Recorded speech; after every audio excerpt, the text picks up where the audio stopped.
Biot-Savart law को discuss करेंगे।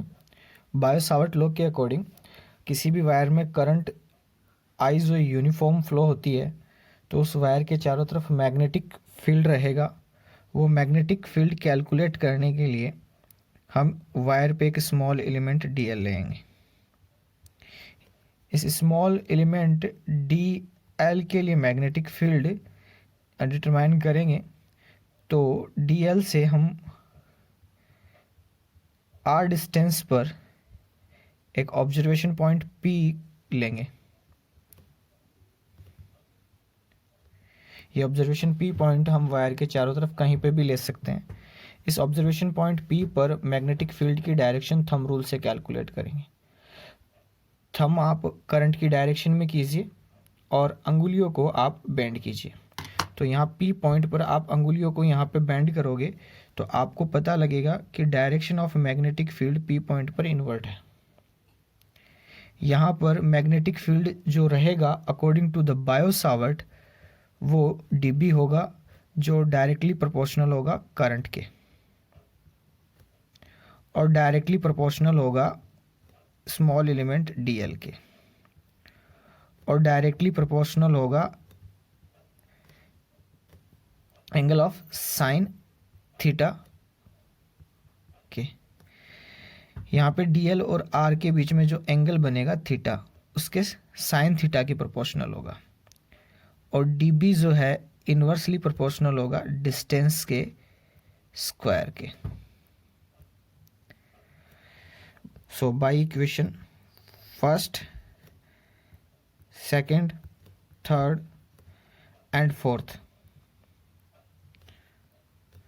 dB is directly proportional I dl sin theta upon r square।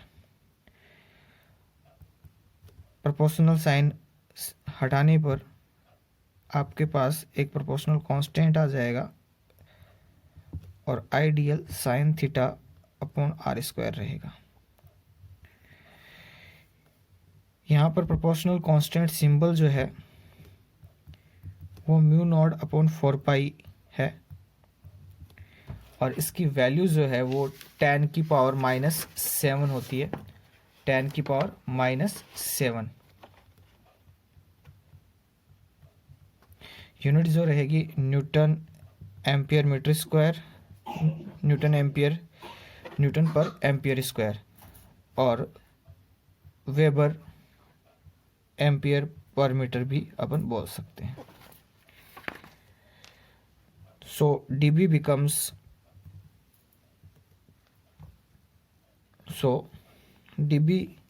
Becomes mu not upon 4 pi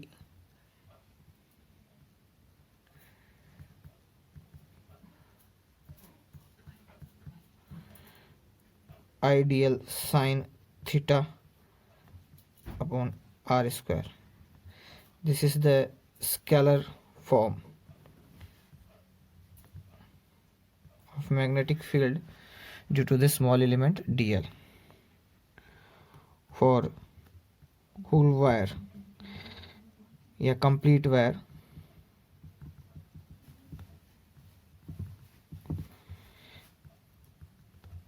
integrate the complete magnetic field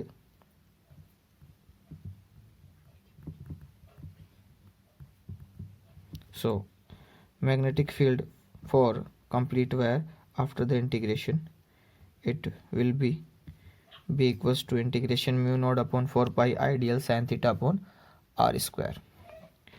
now we discuss vector form of Biot-Savart law। So for a small element dB vector equals to mu naught upon 4 pi I dl sin theta upon r square into r cap। So dB equals to mu naught upon 4 pi I dl sin theta, r cap is r vector upon magnitude of r, and ideal sine theta के division में r square. After this, dB becomes mu naught upon 4 pi I dl sine theta into r vector upon r cube. Now dB can write like this: mu naught upon 4 pi I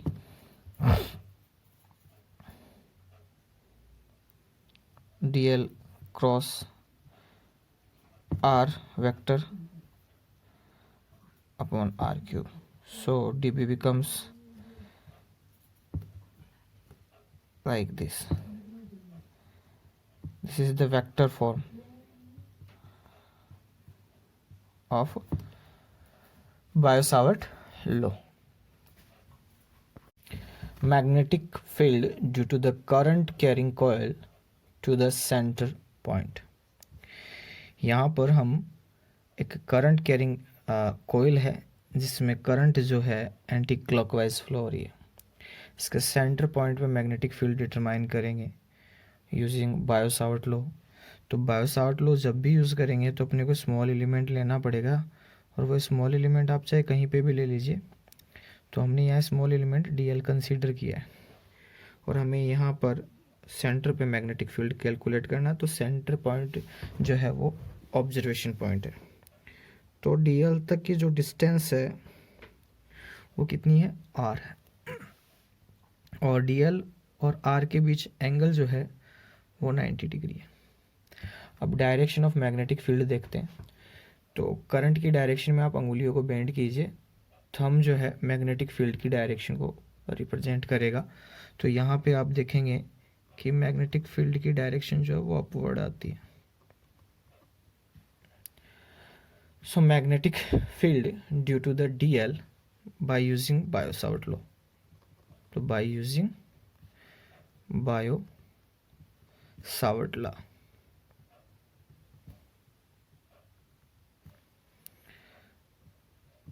so dB is mu naught upon 4 pi I dl sin theta. Sin theta is 90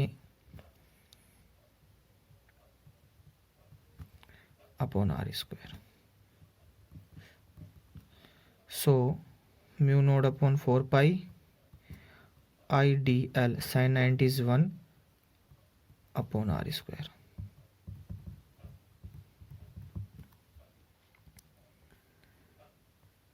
This is the magnetic field due to the small element DL. तो हमें complete कोयल के लिए calculate करना है। ये जो यहाँ पर है फॉर स्मॉल एलिमेंट है। तो कंप्लीट के लिए कैलकुलेट करना है तो हम क्या करेंगे, इसको इंटीग्रेट कर देंगे, दोनों तरफ इसका इंटीग्रेशन करेंगे, DB का इंटीग्रेशन करेंगे, तो अपने पास कंप्लीट कोयल के लिए आ जाएगा। फॉर कंप्लीट कोयल,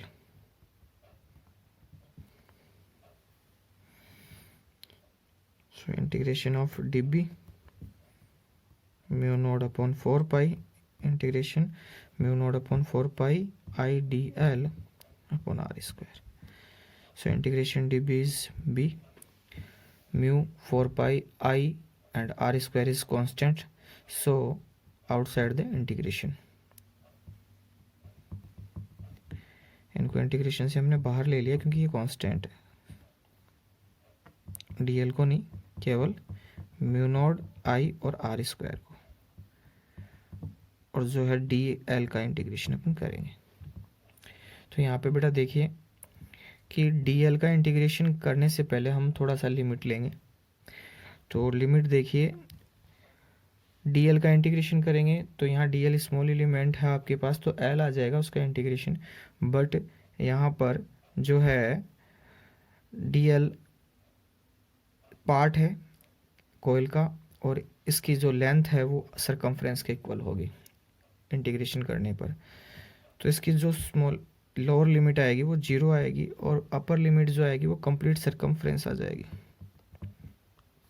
लिमिट नहीं लेंगे तो ये अनडिफाइंड इंटीग्रेशन हो जाएगा, और अनडिफाइंड इंटीग्रेशन में कांस्टेंट साथ में लेना पड़ता है, इंटीग्रेशन कांस्टेंट, तो लिमिट हमें लेनी पड़ेगी। तो b equals to mu not upon 4 pi I upon R square, integration of dl is 2 pi r. So 2 pi's cancel out with 4 pi and remain is 2. R is cancel out by 1 r and remain 1 r.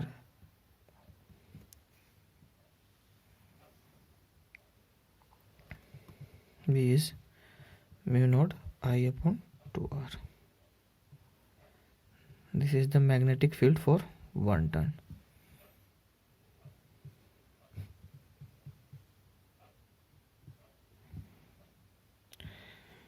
Similarly for n turn,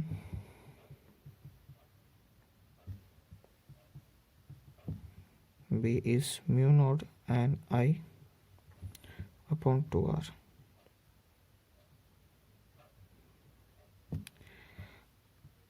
Conclusion is B is directly proportional to the I. Magnetic field जो है circular कोयल के लिए वो current के proportional रहेगा और inversely proportional होगा distance के, यानी रेडियस ऑफ कोयल। और ग्राफ अगर बी और आर में प्लॉट करने के लिए जाएंगे तो पैराबोलिक ग्राफ आपको मिलेगा इस तरीके से।